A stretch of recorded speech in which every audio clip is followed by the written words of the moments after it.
In the early spring of 1847, the hills of Millbrook, Kentucky, shimmered with golden light. The Cumberland River flowed gently past the sparse trees, its banks dotted with small farms, winding roads, and whispers of the western frontier. Among the settlers, travelers, and dreamers seeking rest along the rugged trails, one place began to draw quiet attention: a two-story home with white shutters, wild roses climbing the fence, and a hanging wooden sign that read simply, "Millbrook Inn Shelter for the Weary."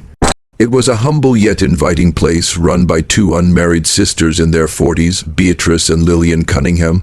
The townspeople called them the Praying Sisters. They weren't loud or showy. They kept to themselves. Every morning, they knelt together on the front porch in silent prayer. Every evening, they read scriptures aloud to any traveler who wished to listen, and every guest who passed through their doors was met with warm bread, fresh stew, and a soft feather bed, things hard to come by in those days. What made the Millbrook Inn so beloved, so respected, was the Cunningham sisters' tireless devotion to service, in a time when women running any business was still rare, let alone one serving strangers. The sisters had built something precious. Their reputation grew steadily across Kentucky. Travelers passed their name along in letters and journals. Preachers praised their modesty. Families remembered the way Lillian folded fresh linens, or how Beatrice offered a warm shawl to a shivering child. Even the local pastor, Reverend Caldwell, often said in his sermons, "The Cunninghams have built not just an inn, but a house of God's peace." For 5 years, the inn ran with near perfection. The woodwork was polished weekly. The chickens were well fed. The stew always smelled of rosemary and thyme. Some even claimed they heard Beatrice humming hymns into the night as she prepared the next day's meals. No one questioned their motives, their methods, or their morality. Why would they? They lived simply, quoted scripture, and gave more than they took. And yet, as the weeks turned into months and the years quietly rolled on, something deeply unsettling began to stir just beneath the surface. You see, people were coming to the inn, but not always leaving. It began slowly. A merchant from Louisville left behind a satchel but never returned. A widow headed west stopped for a night's rest and was never heard from again. A family of 3 en route to St. Louis wrote a letter from Millbrook and then vanished. But in 1847, missing people weren't uncommon. There were no telegrams to follow up, no maps accurate enough to trace exact paths. Travelers disappeared all the time, and many chalked it up to the dangers of the wilderness. Bandits, sickness, even the harsh elements. The sisters always had an explanation. "Oh, he left before sunrise. Said he was in a rush." She seemed restless, poor thing, took her things and walked out before breakfast. They had a wagon waiting by the orchard, didn't want to disturb us. No one doubted them, not the sheriff, not the pastor. Not even the grieving families who sometimes came asking. After all, this was the Millbrook Inn, a place built on hospitality and prayer. To question the sisters was to question God's own image of service. Beatrice and Lillian continued their work, seemingly untouched by the rumors. They hosted missionaries, fed the poor, and gave local children scripture verses to memorize for penny rewards. The town admired them. The travelers trusted them, but there was something more in the air, something that couldn't quite be put into words, a chill in the breeze, a silence in the orchard, an unease in the basement floorboards. The inn still stood beautiful, the porch still held wildflowers, the sisters still greeted every guest with a smile. But behind those smiles, behind the lace curtains and perfect manners, behind the Bibles on each nightstand, was a secret. A secret so dark that when it finally came to light, it would shake the foundation of Millbrook, echo through the courts of Kentucky, and rewrite what the town believed about kindness, faith, and human nature. Because sometimes evil doesn't snarl or scream. Sometimes it prays before dinner, sings hymns, and offers you warm tea before bed, and by the time you realize something's wrong, you're already home for the night. In the years following the Millbrook Inn's rise to quiet fame, travelers came often, but many did not return. At first, it was barely noticed. Kentucky's rough frontier in the mid-1008s was a place of uncertain roads and vanished letters. No one questioned when a traveling merchant disappeared. It was the wilderness, after all. Anything could happen on the trail. A broken wagon wheel, a fever, a river crossing gone wrong. Death came easy in 1847. But inside the Millbrook Inn, the truth was much darker. It began with a young couple from Virginia, traveling west in hopes of starting a new life. They arrived one rainy evening, weary from days of mud and broken axles. Beatrice Cunningham served them tea while Lillian folded fresh linens for their room. They seemed grateful, hopeful even, but no one ever saw them again. Their wagon was found weeks later, parked neatly behind the barn. Horses gone, belongings still intact. Beatrice explained they had left before sunrise in a hurry, forgetting some of their things. She offered to return them if the family wrote back. No letter ever came. No family ever did. Soon there was the traveling preacher, Reverend Samuel Finch, who kept a journal of his sermons. His last entry was dated from Millbrook. He praised the sisters' devotion and the comfort of their home. Then the journal stopped. His church never saw him again. Then came a boy of 14, sent ahead of his family to secure land. He wrote a letter back home, speaking of two kind sisters, who gave him honey bread and prayed with him before bed. That letter would be the last his family ever received. By 1850, at least 11 visitors had vanished after checking into the Millbrook Inn. None had bodies found, none had trails to follow. Each case ended in silence. Still, no suspicion fell upon Beatrice and Lillian Cunningham. They were devout, quiet, gentle in manner and mannerism. Beatrice taught young girls how to bake. Lillian read psalms to the blind. They gave to the poor, donated to the local parish, and visited the sick. Even when a railway worker named Elijah Booker disappeared after stopping in for stew and a night's sleep, the sheriff dismissed it. Men like him often leave without a trace, he said. They chase new fortunes, new towns, new dreams. But dreams weren't the only things being buried in Millbrook. And it wasn't long before a local farmer noticed something strange. While walking along the orchard trail behind the inn, he saw Beatrice and Lillian digging at dusk. Not gardening, digging. A deep, squared pit covered loosely with branches and leaves. When he returned the next day, it had been leveled with fresh soil. No crops planted, no marker, just untouched earth. When he asked about it, Beatrice smiled and said they were preparing land for spring vegetables. Yet when spring came, the spot remained barren. Months later, another man, a postal rider named Clifton Hayes, went missing after delivering mail to the inn. His horse returned, but he didn't. The town began to whisper. Still, no one accused, because how could you accuse the women who prayed for your children? How could you question the hands that had washed the feet of the dying? It would take a survivor to finally break the silence. In the winter of 1851, a young runaway named Sarah Billings found shelter at the inn. Beatrice and Lillian took her in as they had with others, but one night Sarah awoke to a strange sound, the creak of a cellar door, the muffled thud of something heavy being dragged. She crept from her room and followed the noise down the narrow hallway. What she saw in the lantern light would forever haunt her. The sisters, dressed in their white nightgowns, stood silently over a freshly dug pit. Inside it lay a lifeless man, face pale, his boots still on. His satchel had been opened and rifled through. There was no prayer, no burial rites, just shovels, just silence. Sarah ran. She ran barefoot through the cold, bleeding and shaking, until she reached the town. She told the pastor, the sheriff, the townspeople, and finally the truth could no longer be ignored. An investigation began. The orchard was dug up, and beneath that innocent earth, 43 graves were found. Most were shallow, some stacked, no markers, no prayers, only bones. Most couldn't be identified, but in nearly all of them were the same chilling clues: a broken jaw, a crushed throat, a Bible buried with the body. The guests had never left. They had been buried in the very place that had promised them peace. In 1849, a rugged, determined man named Thomas Whitlow left his small Tennessee homestead on horseback, clutching a weather-worn photograph of his only son, Daniel Whitlow, a soft-spoken boy of 17 with fire in his heart and dreams larger than the hills he was raised on. Daniel had gone west to find work, to send money home, and to start a life he could one day return to with pride. The last letter he sent spoke of an inn he found along a wooded road near Millbrook, Kentucky. "Two kind sisters took me in," he wrote. "They prayed before every meal. They made me feel safe." That letter, dated October 7th, 1847, would be the last Thomas ever received. Weeks turned into months, and no word came. Thomas had known hardship all his life, droughts, debts, and death, but nothing tore at his soul like silence. His wife, already fragile from ailing health, held the letter to her chest every night until her final breath. When she passed, Thomas knew what he had to do. He buried her beside the old oak tree and set out with nothing but a satchel of food, a small revolver, and a vow no father should ever have to make.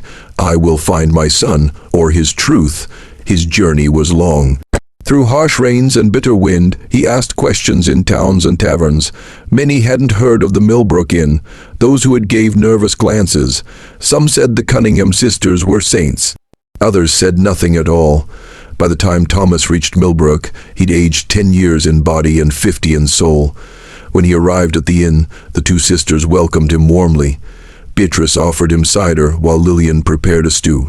They smiled, but behind their eyes he saw something cold, too practiced, too careful. When he asked if they'd ever seen his son, they paused. Lillian tilted her head. Young boy, brown hair, a little shy. Thomas's heart pounded. "Yes, he stayed here 2 nights, she said calmly, "but he left. Said he was headed for the riverboats down south."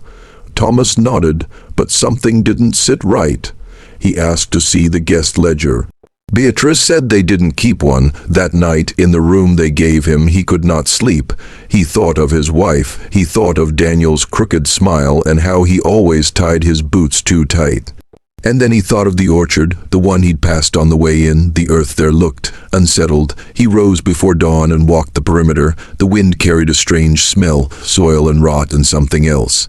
Something final.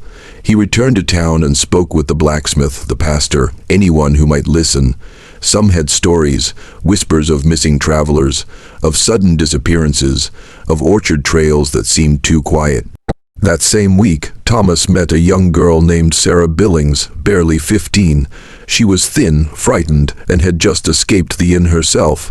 She told him everything, what she saw in the basement, the man buried in the night, the prayers spoken not in kindness, but in ritual silence. Thomas listened. He didn't cry, he didn't shout, he just said, "Show me." Together, they went to the sheriff. With Sarah's testimony and Thomas's insistence, an investigation was launched.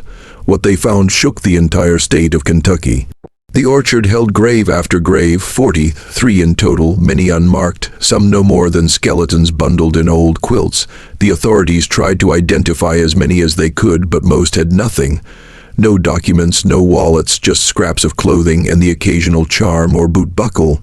In the 10th grave, they found a small pocket knife engraved with the initials D.W. Thomas fell to his knees. He said nothing. He touched the soil and wept. For months afterward, he stayed in town to oversee the case, to speak on behalf of those who had no fathers left to search. He testified in court. He comforted families. He stood at the edge of every grave as each body was given a name, if not a real one, then one made with love.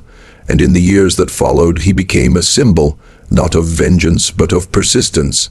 Of a parent's love that never gives up.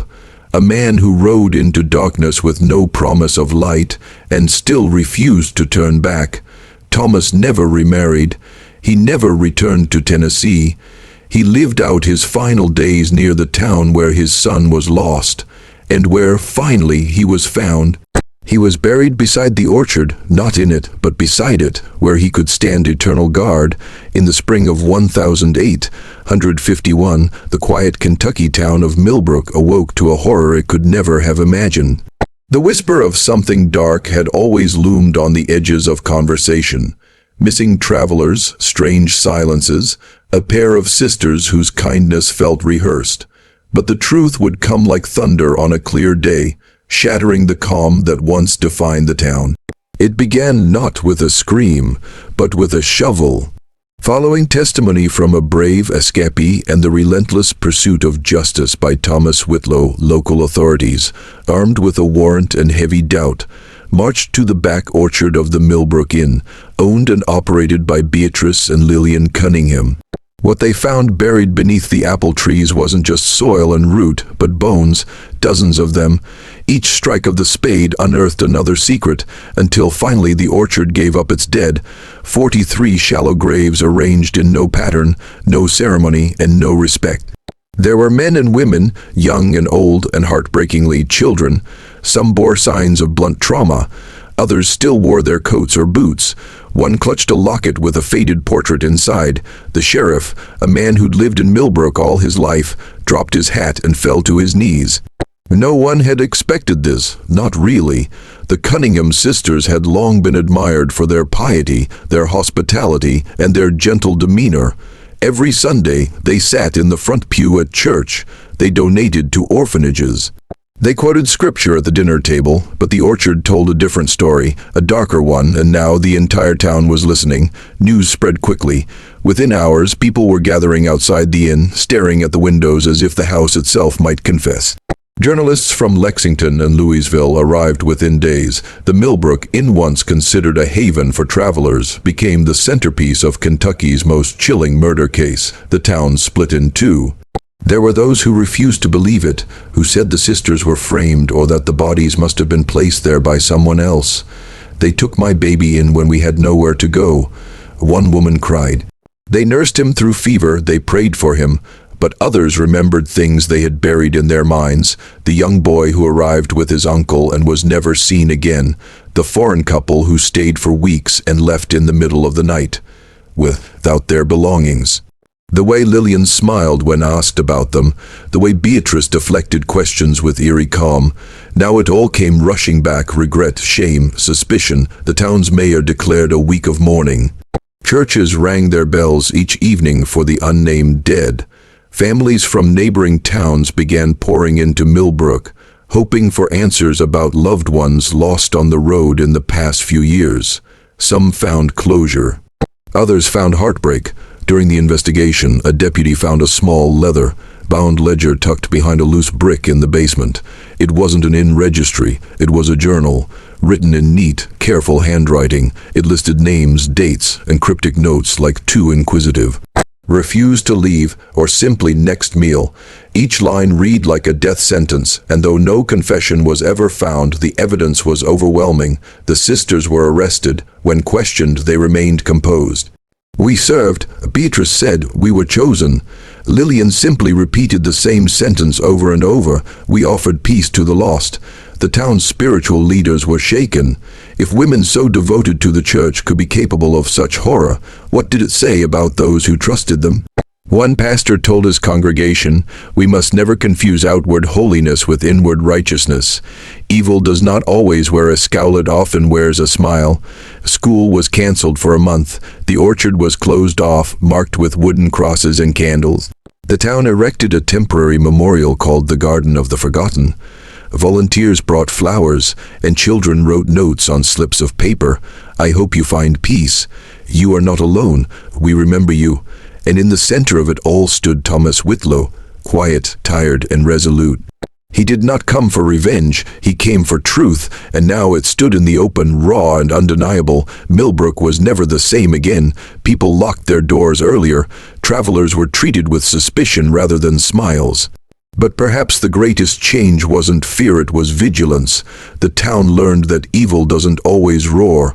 Sometimes it whispers prayers. Sometimes it sets the table. And when it is finally revealed, the world around it shakes, not because of how loud it is, but because of how long it went unheard. The courtroom was silent as the Cunningham sisters, Beatrice and Lillian, were led in dressed in modest mourning black, their eyes steady but devoid of emotion. The entire state of Kentucky watched as the most horrifying trial of the decade unfolded in the spring of 1852. What began as an investigation into missing travelers had now grown into something much larger, a national reckoning with the dangers of blind trust, unchecked power, and hidden evil. The courthouse in Millbrook overflowed with spectators. Some came seeking justice. Others came seeking understanding, how two sisters, celebrated for their kindness and religious devotion, could be responsible for 43 deaths buried in the orchard behind their inn. The prosecution built a meticulous case, presenting a timeline of disappearances that aligned perfectly with guest registries, witness statements, and the disturbing ledger found hidden in the inn's basement. The names were haunting: James Teller, age 9, Maribel Carter, traveling alone from Nashville, father and son Jacob and Emmett Reese. Each name was followed by a chilling note, including "watched too closely," "didn't believe our story," or "refused the tea." The defense argued mental instability and religious delusion. They portrayed Beatrice and Lillian as women broken by childhood trauma, lost in a world of spiritual confusion. But the jury wasn't swayed. Not by their piety, not by their composure, not by the dozens of townspeople who claimed the sisters had once helped them through sickness or grief. Instead, jurors listened to Thomas Whitlow, the father who had followed a trail of half-truths and missing people until it led him to Millbrook. His testimony was quiet but thunderous. He described the moment he found the shoe belonging to his son beneath the orchard soil. He told the court how Lillian offered him warm cider and a room near the cellar door. The implication was clear: he was meant to be victim number 44. There was also the lone survivor, a young woman named Clara Densmore, who had been locked in the root cellar for 3 days after arriving to work as a kitchen helper. She escaped through a broken vent and ran barefoot into the forest, her story discredited at the time as hysteria. Now her words echoed like prophecy. She described the silence in the inn, the routine of midnight movement, the smell of bleach in the parlor, and the screams she tried to convince herself she imagined. The verdict came swiftly: guilty. On all counts. The courtroom gasped as Judge Samuel Caro pronounced the sentence, death by hanging. But this was not the end, it was only the beginning. Public reaction to the trial sparked something bigger than outrage. It led to national debate. In newspapers from New York to New Orleans, editorials asked hard questions. How could these crimes go undetected for so long? Why were women in positions of influence never questioned? Why had so many missing persons reports been ignored or dismissed as runaways or drifters? In the months that followed, a wave of legislative proposals swept through Kentucky and surrounding states. Among them, the Travelers' Safety Act, requiring every inn to register guests with local authorities if they stayed more than 2 nights. The Missing Persons Docket, forcing local law enforcement to record and report disappearances to state-level offices within 48 hours. The Innkeepers' Accountability Bill, which imposed regular inspections and licensing for boarding houses and rural inns. Millbrook itself saw immediate reform. A civilian oversight board was formed to audit local businesses and public officials. The town's church reorganized its leadership, vowing never again to ignore signs of darkness hidden behind scripture and smiles. But perhaps the most profound impact came in the hearts of the people. For years, the Cunningham sisters had embodied trust. Their downfall forced citizens to rethink the nature of evil, not as a monstrous face lurking in the shadows, but as something far more insidious, familiar, kind, even motherly. Schools began teaching children about awareness and safety during travel. The idea of a gut feeling was no longer dismissed as superstition, but honored as protection. People became more vigilant, more thoughtful, and more unwilling to turn a blind eye. Beatrice and Lillian were hanged on a cold morning in December 1852. They never confessed, never begged for mercy. Their final words were a whispered prayer, but no one could hear what they said. Some believed they were praying for themselves. Others hoped they were praying for the souls of the 43 they buried beneath the orchard. What they left behind was more than tragedy. It was a catalyst. The trial did more than punish the guilty. It reformed a system, awakened a community, and warned a nation. The people of Millbrook vowed, never again would silence be a shield for the wicked. The chilling events of Millbrook Inn, the 43 victims, and the trial of the Cunningham sisters may belong to the past. But their legacy pulses loudly in our modern world. Stories like these don't just haunt history books, they echo across generations, whispering lessons that demand to be heard. Because evil doesn't always wear a terrifying face. Sometimes it wears a smile and serves you tea. In an age where people still seek comfort in kindness, where we long to believe in the goodness of strangers, the Millbrook tragedy reminds us to balance trust with wisdom. It's not a call to paranoia, but a plea for awareness. Beatrice and Lillian Cunningham were known for their grace, charity, and faith. They were pillars of the community, praised for caring for the sick and housing travelers.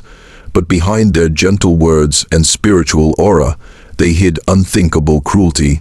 What this story teaches us today is the necessity of discernment. Evil often cloaks itself in goodness, in trust, in religion, even in hospitality. In our world, one saturated with influencers, online personas, political charm, and media spin, it is easy to be deceived by appearance. The Cunningham case says, look deeper. Don't judge character by image, judge it by consistent truth and action. We also learn from Millbrook the importance of speaking out. One of the most powerful turning points in the story was when Clara Densmore, the kitchen maid who had escaped captivity, chose to tell her story. She had been dismissed before, labeled hysterical, unstable. Yet she persisted. Her courage planted a seed of truth that years later helped convict the sisters and validate dozens of grieving families. Today, too many people still silence their instincts, their warnings, or their testimonies, afraid no one will believe them. Whether it's abuse, corruption, or injustice, the pressure to stay quiet can be overwhelming. But Clara's voice and that of Thomas Whitlow, the father who never gave up searching for his son, reminds us that truth often needs someone brave enough to suffer for it. Silence protects the guilty, speaking up protects the future. Another modern message from this story is about systemic failure. Authorities had overlooked years of missing persons reports, dismissing them because the victims were often poor, traveling alone, or from marginalized communities. This highlights a pattern still visible today, where the vulnerable often vanish without headlines, without urgency. Reforms came after the trial, new laws for innkeepers, missing persons registries, and public accountability boards. But why did it take 43 graves to create change? Even now, laws are often reactive, not preventative. This story reminds us to be proactive in demanding justice, oversight, and reform before tragedy forces our hand. In the digital age, we must ask, are we protecting our vulnerable populations? Are we listening to survivors? Are we investigating strange patterns or brushing them aside? Perhaps most importantly, the Millbrook Inn saga gives us a sobering reflection on the human soul. Beatrice and Lillian weren't monsters from birth. They were daughters, neighbors, Sunday school teachers. Somewhere along the way, they allowed darkness to grow inside them, slowly, quietly, and without confrontation. They justified it, spiritualized it, and normalized it. That's what makes them terrifying. It teaches us that evil doesn't always erupt, it evolves. One decision, one compromise, one rationalized lie at a time. And it grows in shadows, in secrecy. That is why self-examination, community accountability, and moral courage are so important today. It's not enough to appear good. We must be good, and we must hold each other to that standard. Finally, the victims' 43 travelers who were never meant to be remembered teach us about the power of remembrance, because today their story is known. Their names, once scribbled in a hidden ledger, are now engraved in public memory. That transformation from forgotten to honored is powerful. In a world where people die anonymously every day, where headlines move on quickly, this story reminds us of the sacred duty to remember, to say their names, to tell their story, to let their unjust end become the beginning of someone else's protection. So what does this story mean today? It means evil hides in comfort, truth needs a voice, laws must protect the voiceless. Silence is complicity, goodness must be more than appearance, and memory. Memory is how we prevent history from repeating itself. We don't tell stories like Millbrook to glorify horror. We tell them because they hold warnings. They carry courage, they teach us how fragile trust is, and how powerful truth can be. Let their story not be in vain. Let it be the reason you question what feels off, the reason you speak when it's hard, the reason you protect the innocent. Let it be the reason you stay awake, because darkness only wins when good people sleep.